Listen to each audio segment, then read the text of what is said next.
How to buy a Mercedes 500e.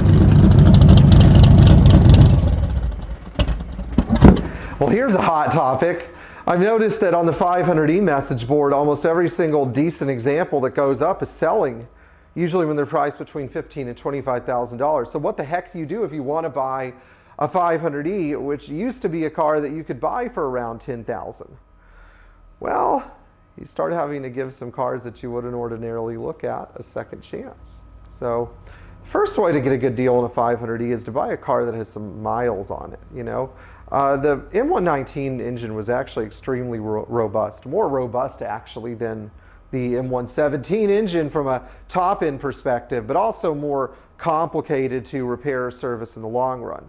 So often I find that a 500e with 230,000 miles on it may not have the same problems as a 560 SEC would that had similar mileage. Why is that? Well, the M119 engine, especially in the 500e, uses harder valve guides, and that helps, and the head gasket technology is somewhat improved. So you don't get those pesky oil leaks from the back of the cylinder head like you do on the M117.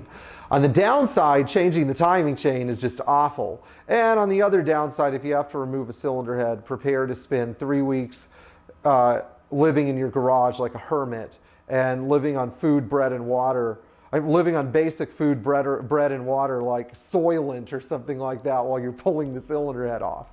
Also, you need to buy a fancy computer diagnostic system like an SDS machine. And you're also going to be doing some work on wiring harnesses and throttle actuators. But the thing I find, the niche benefit of buying a high mileage car that I find is a lot of this horrible stuff has already been done. Most of these cars had transmissions that would die at around 100 to 150,000 miles. So if you buy a 220,000 mile car, it's almost a given that the transmission has been done. It's almost a given that the wiring harness has been replaced. It's almost a given that the evaporator has been done.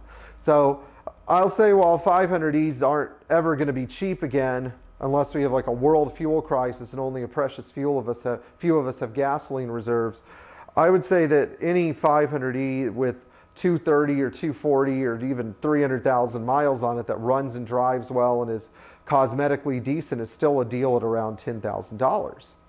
In fact, I would say that sometimes you're better off buying one of those cars than buying a 50,000 mile garage queen. Anyway, for more questions about how to buy the right Mercedes, go ahead and send us your thoughts, and please like our videos, and we appreciate you tuning in.